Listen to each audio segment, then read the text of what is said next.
우리도 함께 이 시간에 선포적 찬양을 하기를 원하는데요. 제가 앞에 우리의 죽음을 이기신 예수께서, 그러면은 우리 모든 성도들이 부활하셨습니다 이렇게 하는 거예요. 네, 제가 무슨 말을 하든 예수께서 하면은 부활하셨습니다, 힘차게 자기 믿음의 이 분량만큼 우리 힘차게 한번 해보겠습니다. 우리의 모든 죄를 씻기 위하여 예수님께서 부활하셨습니다. 네, 그 정도 해서는 문이 잘 열리질 않습니다. 완전히 그 돌무덤을 깨트려 버리고 우리 마음의 근심을 깨트려 버리고 다시 부활할 정도의 불꽃 같은 눈동자로 한번 외치기를 바랍니다. 우리가 사는 인생이 전부가 아니라 영원한 생명 허락하시기 위하여 우리 주님이 부활하셨습니다. 할렐루야. 아멘. 그 정도는 해야 이제 오늘 설교가 가슴에 새겨들게 돼요. 오늘 말씀은 영광의 아침이라는 제목으로 함께 묵상하게 됩니다. 영광의 아침. 우리 장로님께서 기도하셨던 것처럼 지난 한 주간 동안에 우리는 새벽에는 새벽 예배대로, 그리고 저녁에는 구별하여서 또 모여서 함께 주의 가상칠언 십자가에서 말씀하신 그 7마디의 말씀을 하루하루 묵상하면서 기도하며 이 한 주간을 보냈습니다. 그런데 오늘 우리들에게 주신 이 아침은 영광의 아침이라는 것이에요. 하루하루 한마디 한마디를 묵상할 때마다 얼마나 가슴이 아픈지, 정말 나를 위해서 주님이 왜 이렇게까지 하셔야 되는가, 나도 나를 책임지지 못하고 나도 지치면 에이 그만둘란다 이렇게 하는데 어쩌자고 우리 주님은 끝까지 포기하지 아니하시고 십자가에서 마지막 호흡을 내쉬면서 마지막 호흡을 다 쉬면서 나를 위해서 다 이루시고, 나를 위해서 그 영혼을 버리시고, 나를 위하여서 그 가시관을 쓰시고, 나를 위하여서 손과 발에 못을 받으셨는데 나는 그 앞에 어떻게 살고 있는가 생각하면은 정말 하루하루 다음 날이 두렵고, 또 오늘 여인들의 그 표정대로 그 다음 날이 두렵고 또 기대가 되고, 말씀하여 주시는 것 인하여서 또 너무나 기쁘고 감사하고, 그 감사한 하나님의 은혜 앞에서 다시 또 부끄러워서 주저앉고, 이것이 날마다 계속되는데요, 그것이 오늘 끝났습니다.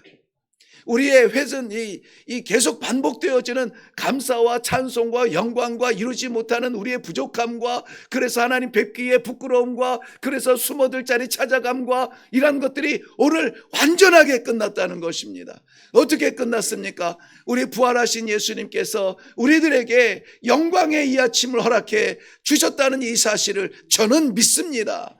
저와 함께 신앙생활하는 이력교회 모든 성도님들도 다 믿으시기를 바랍니다. 저희 아버님이 설교하실 때에 믿음을 바라지 말라 이렇게 하셨어요. 주시는 것을 아멘으로 받는데 목사가 성도들한테 믿기를 바랍니다 구걸하지 말라는 거예요. 그러나 저는 분명히 믿습니다. 이 시간에 이 부활주일 영광의 아침에 하나님 앞에 부활절 예배를 드리는 우리 모든 성도들은 이 부활의 역사적 사실과 나를 위해서 부활하셨다는 하나님의 놀라운 구원의 계획을 확실히 믿는 줄로 또한 믿습니다. 예수님은 금요일 저녁 그 오후 십자가에 고통스럽게 죽으셨습니다. 그것도 산 사람도 견딜 수 없는 그 정오의 뜨거운 태양 아래서 매어 달리시다가 오후 3시가 되어서 마지막 말씀, 아버지 내 영혼을 부탁하나이다, 그 말씀과 함께 영혼이 돌아가시니라 말씀하셨습니다. 그나마 멀찌감치서 이 광경을 바라보던 제자들은 이제 끝났구나,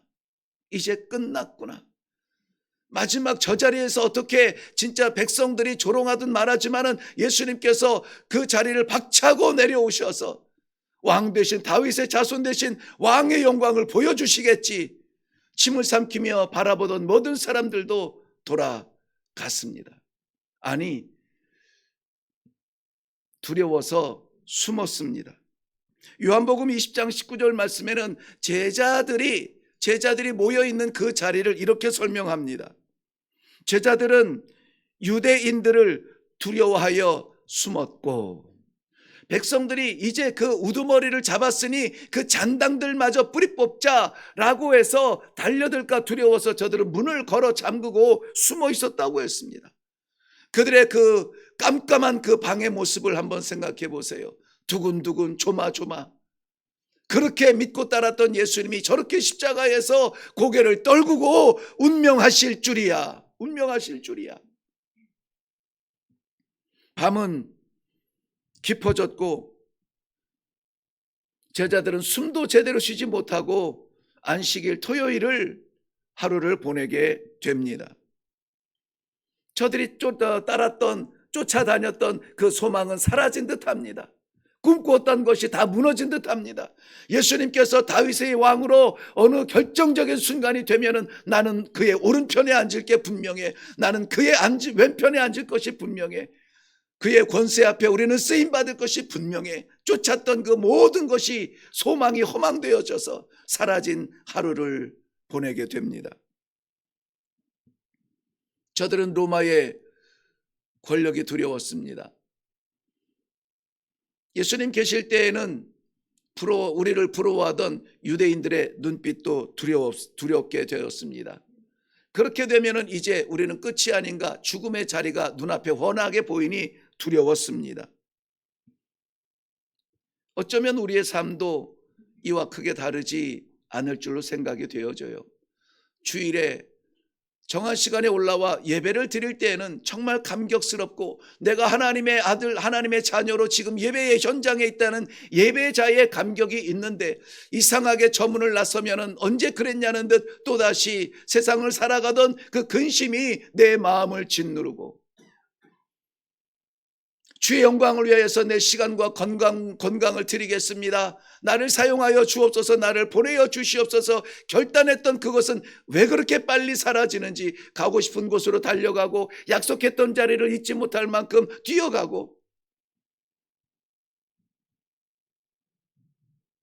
하루 이틀 반복이 되다 보니 이제는 우선순위가 바뀌고 주님께서 불러주셨다는 이 감사와 영광의 독특한 부르심 앞에 할렐루야로 찬송했던 그 부르심의 은혜는 사라지고 어느새 내가 내 삶의 왕이 되고 주인이 되어서 어떻게 하면 좋지? 어떻게 하면 좋지? 우리 이웃들의 가슴 아픈 이야기를 우리 장로님께서 대표하여서 기도했는데요. 세상 물질 찾으려고 잡으려고 인격과 우리의 생활과 모든 편한 것들 다 포기하고 가족과 떨어져 살 만큼 쫓아갔던 그 모든 것이 구름처럼 사라지는 것, 순간이라는 것 우리는 너무나 잘 압니다. 독특한 경험자만이 알 수 있는 것이 아니요, 우리들에게는 이미 그러한 지성이 있고 이성이 있습니다. 그런데 하나님께서 그 이후에 신앙을 주시어서 살아가는 데 형상이 전부가 아니요, 살아가는 데 형편이 다가 아니라 우리 주님께서 부활하사 우리에게 영원한 생명을 주신 천국의 아름다운 날들이 영원히 펼쳐질 찬양의 자리가 우리를 기다리고 있습니다 하는 이것을 믿게 하시니 아멘입니다. 이러한 믿음이 없으면은 우리는 여전히 제자들의 그 숨은 자리에 있는 자신을 보게 됩니다. 예수를 믿었었는데, 신앙생활을 했었는데 왜 자꾸 내가 그 믿음이 사라지고, 왜 자꾸 내가 주인 되고, 왜 자꾸 세상의 근심과 걱정과 염려와 죽음에 대한 고통의 밤이 새지 아니하고 영원할 것 같이 나를 짓누르고 있는가? 설마 하나님께서 이토록 바닥까지 내려간 나를 기억하실까? 내가 예배자로 나갈 수 있을까?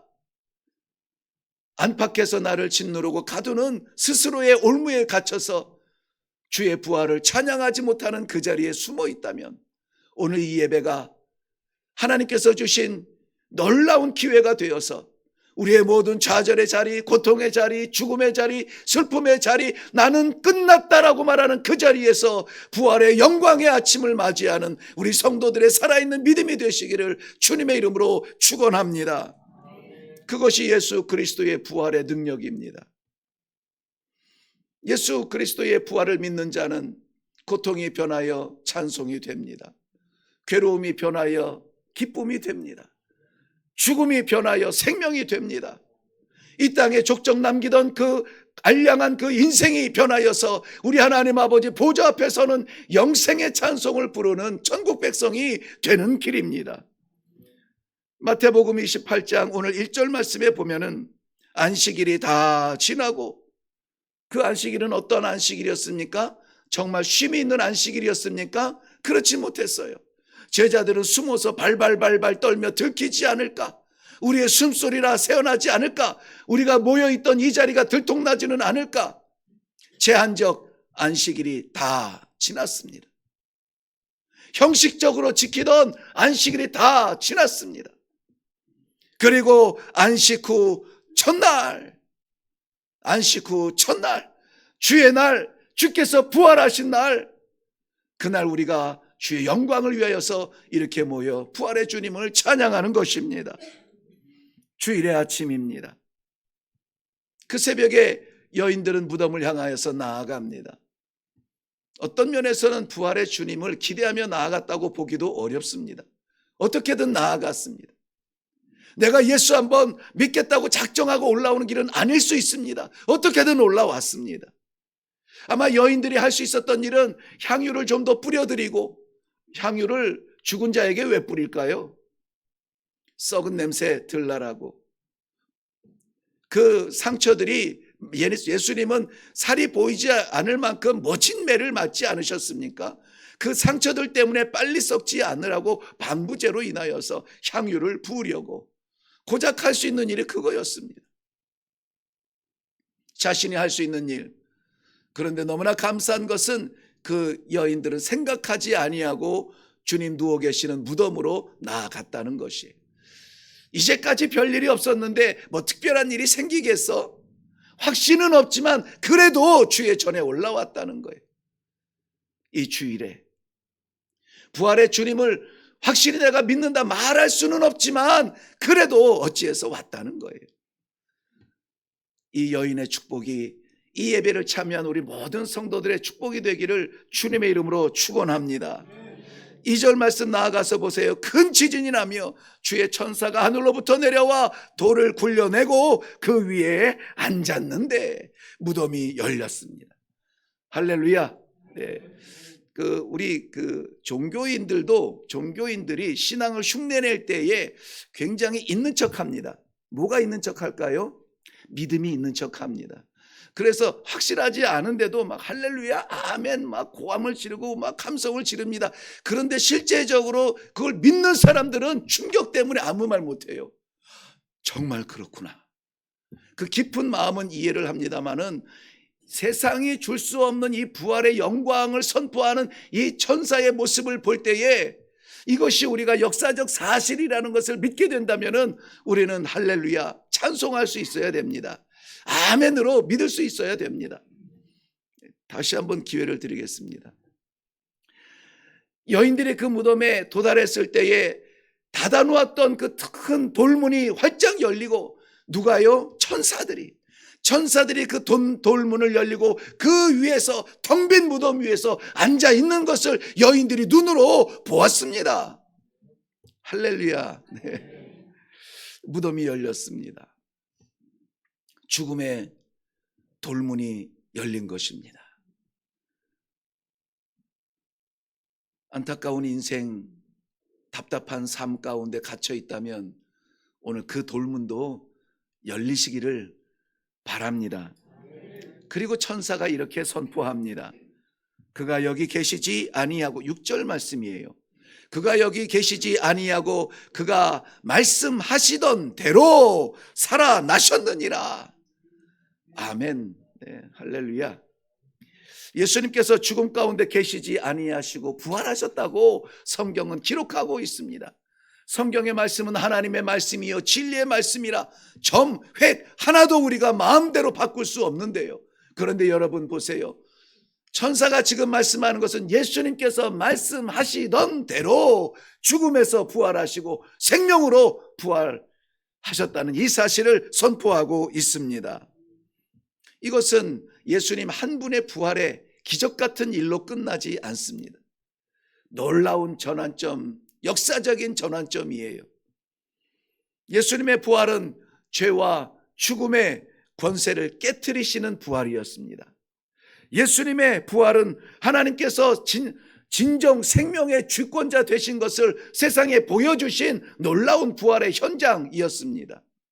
예수님의 부활은 다름 아니라 그것을 믿는 우리들에게 영원한 생명의 길을 열어주시는 역사적인 전환점이 되었다는 것입니다. 내가 가는 내 길은 인생길이라면 우리 주님께서 부활로 활짝 열어주신 이 믿음의 길은 영원한 생명의 길이 되는 것을 믿으시기를 바랍니다. 부활은 우리 기독교의 핵심적인 신앙이, 부활 없는 기독교는 없어요. 그거는 기독교가 아닙니다.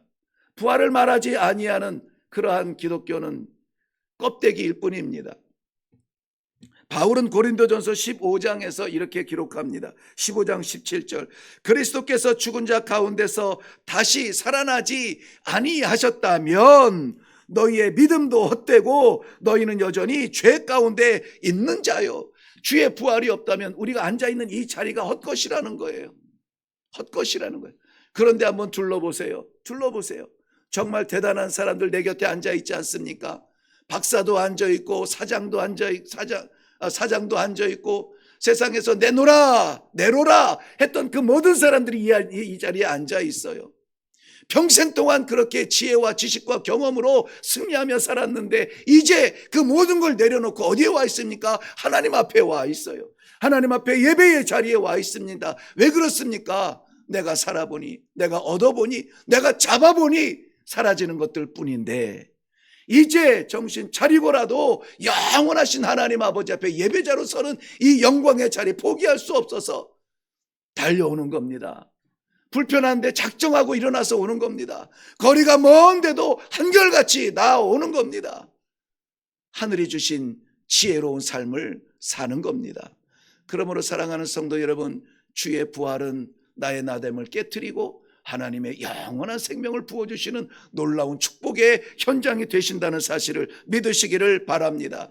그러니 우리는 찬송을 멈출 수가 없습니다. 그러니 우리는 감사를 멈출 수가 없어요. 가정 가운데, 인생 가운데, 내 육체 가운데 불편함의 그림자가 없을 수는 없지만은, 지구촌에 발 딛고 살아가는 이 인생 동안에 없을 수는 없지만은 믿음의 사람은 거기에 쓰러지지 않습니다.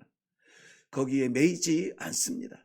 주님께서 천사를 통하여서 그 죽음의 무덤의 문을 옮겨버리신 것처럼 우리의 모든 죽음과 고통의 그 문을 이 시간에 다 옮겨버리시는 놀라운 역사가 기적처럼 나타날 수 있는 이 예배가 되시기를 주님의 이름으로 축원합니다. 그렇게 해서 끝난 것은 아니죠. 왜냐하면 예수님 한 분 부활했다고 해서 우리가 그를 존경하는 것은 아닙니다. 그를 예배하는 것은 아니에요. 다름 아니라 예수님께서 부활하신 것은 우리도 그와 같이 부활할 수 있음을 믿게 하시는 실제적인 교훈이었다는 사실입니다. 로마서 6장 5절 말씀은 이렇게 기록해요. 우리가 그의 죽으심과 같이 같은 모양으로 연합한 자가 되었으면 또한 그의 부활과 같은 모양으로 연합한 자도 되리라. 그래서 우리가 그토록 정말 믿지 않는 사람들의 표현을 빌려 쓴다면 지긋지긋하게 십자가를 말하는 겁니다. 지긋지긋하게 십자가를 강조하는 겁니다. 또 십자가래. 왜 그렇습니까? 그 십자가에서 내가 예수님 죽으신 것처럼 죽지 아니하면 이 영광의 아침에, 부활의 아침에 우리는 부활할 수 없음을 알기 때문에 이 부활의 영광을 맞이하는 귀한 성도 여러분, 십자가를 잊지 마시기 바랍니다. 강조하는 거예요. 사랑하는 성도 여러분, 인생이 십자가의 길처럼 고달팠습니까? 지금도 짓누르고 있는 해결될 수 없는 문제 때문에 정말 십자가의 고통으로 짓눌려 사는 그러한 밤을 보내고 있습니까? 주와 함께라면 두려워하지 마세요. 주를 향한 부활의 믿음이 있다면 두려워하거나 무서워하지 마세요. 죽음 앞에 쫄지 마세요. 왜냐하면 우리 주님은 우리에게 보여준 이 부활의 아침의 영광처럼 부활하셨고 우리들에게 부활의 영광의 아침을 또한 열어주실 줄로 믿습니다. 말씀을 정리하려고 합니다.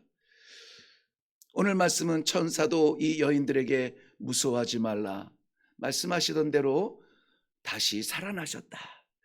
그래서 이 소식을 알리러 빨리 제자들에게 달려가고 있는 여인 앞에 이번에는 예수님이 나타나신 거예요. 두려워하지 말라.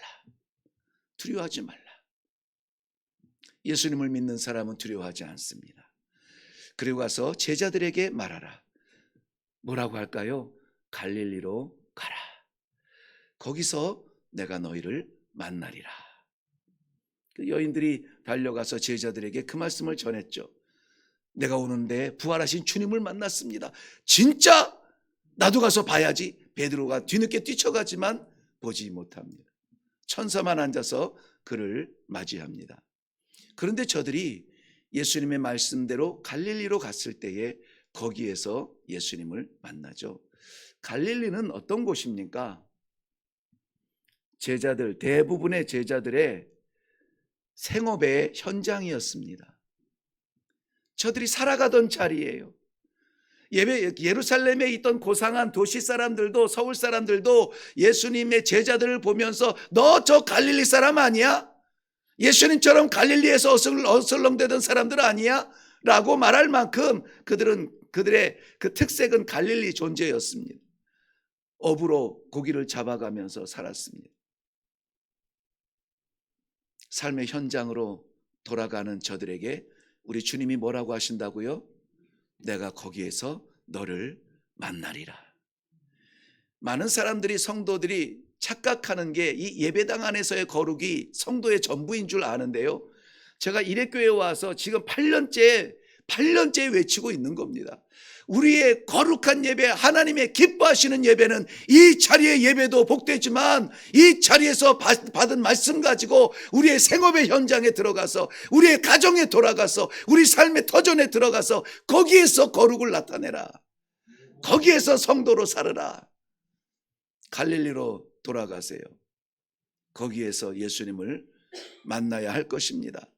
여기에서는 누구를 만나도 예수를 믿어요. 누구를 만나도 부활을 찬양합니다. 그런데 채워지지 아니하는 불신의 가족들, 채워지지 아니한 불신의 사회 속에 들어가서 예수의 복음을 증거해야 되는 사명이 우리들에게 있다는 것입니다. 왜 그렇습니까? 예수님께서는 다윗의 자손이고 구세주로 오셨음에도 불구하고 효력 있는 예루살렘에서 사역을 감당하지 아니하시고 대부분의 사역을 갈릴리에서 사역을 하셨습니다. 그러니 갈릴리는 예수님의 사역의 시작이고 예수님의 사역의 마지막 자리가 어디냐? 갈릴리? 아닙니다. 그의 제자들이 멈추는 자리입니다. 왜 예수님께서 갈릴리로 보내셨을까요? 예수님의 사역의 시작이 갈릴리에서 일어났다면 이제 갈릴리로 돌아온 그 제자들에게 새로운 사역의 시작을 말씀하여 주고 계시는 것입니다. 갈릴리에서 만난 예수님은 어떤 사역을 주십니까? 내가 나를 사랑하느냐? 내 양을 먹이라. 내 양을 치라, 먹이라, 먹이라고 말씀하시죠. 끝까지 잘 버텼다. 이제는 네가 잘 될 거야. 문제 해결될 거야. 갈릴리 바다로 나갈 때마다 만선이 될 거야. 그런 말씀하지 아니하세요. 부활의 주님을 만났다면 우리 기독교가 말하는 복음의 모든 지상에서 우리가 맛볼 수 있는 복음의 모든 완성을 본 겁니다. 그 복음의 성취를 본 거예요. 이것을 누리는 것은 하나님의 나라에 가서 영원히 누릴 겁니다. 그렇다면 이 완성의 자리에서 이제 성도들의 사역이 시작되어야 될 것을 우리 주님은 기대하고 계시는 것입니다. 사랑하는 성도 여러분, 저는 부활의 주님을 믿습니다. 아니, 주님의 부활을 믿습니다. 우리 이 믿음의 공동체의 모든 성도들이 이 부활의 주님을 믿고 주님의 부활을 믿어서 내 바닥난 인생, 끝장난 인생, 이 삶의 무게 때문에 짓눌려 더 이상 숨조차 쉴 수 없는 밤을 지샌다 할지라도 이제 부활의 예수님의 믿음을 가지고 영광의 아침으로 이 시간에 예배드리는 할렐루야 성도들이 될 수 있기를 주님의 이름으로 축원합니다. 기도하겠습니다. 죽음은 우리를 가만두지 않습니다. 고통은 우리를 여전히 둘러싸고 있습니다. 두려움은 우리의 호흡입니다. 그럼에도 불구하고 사랑하는 성도들 이렇게 불러주시어서 주님의 영광, 주님의 권세, 생명의 예수 그리스도를 찬양합니다. 찬송하게 하시고 동참하게 하시고 마음으로 아멘하게 하시니 감사합니다. 주의 부활의 이 역사적인 현장에 증인들 되어서 주의 맡기신 나머지 사역을 감당하는 귀한 일회교회와 모든 성도들이 될 수 있도록 축복하여 주시옵소서. 감사드리오며 예수님의 이름으로 기도하옵나이다. 아멘. 네, 오늘 우리가 부활주일에 우리 성찬을 좀 진행을 하게 됩니다. 고린도전서 11장 23절 이후에 말씀은 이렇게 기록하고 있습니다. 요약합니다. 내가 너희에게 전한 것은 주께 받은 것이니 곧 주께서 잡히시던 밤에 떡을 가지사 축사하시고 떼어 이르시되 이것은 너희를 위하는 내 몸이니 이것을 행하여 나를 기념하라 하시고 식후에 또한 그와 같이 잔을 가지시고 이르시되 이 잔은 내 피로 세운 새 언약이니 이것을 행하여 마실 때마다 나를 기념하라 하셨으니 너희가 이 떡을 먹으며 이 잔을 마실 때마다 주의 죽으심을 그가 오실 때까지 전하는 것이라. 주의 성찬의 제정은 주님께서 하신 말씀입니다. 그런데 그 성찬의 결론이 무엇이냐면은 너희가 이 성찬의 일을 그가 오실 때까지 전하는 것이라 말씀하고 있습니다. 이제 잠시 우리 묵상으로 기도하시면서 주님의 성찬, 마지막 밤에 제자들과 나누었던 마지막 만찬, 이것을 함께 나누려고 합니다. 아버지, 내 마음이 진정 아버지를 향하여 열리게 하여 주옵소서. 주의 살과 피를 받을 때에 부끄럽지 아니하도록, 내 삶이 부끄럽지 않은 것은 아닙니다. 그러나 이 순간에 그 성찬을 대하는 우리가 다시 한번 거듭나 부끄럽지 않은 삶을 살게 하여 주시옵소서. 잠시 기도하며 마음으로 준비하겠습니다.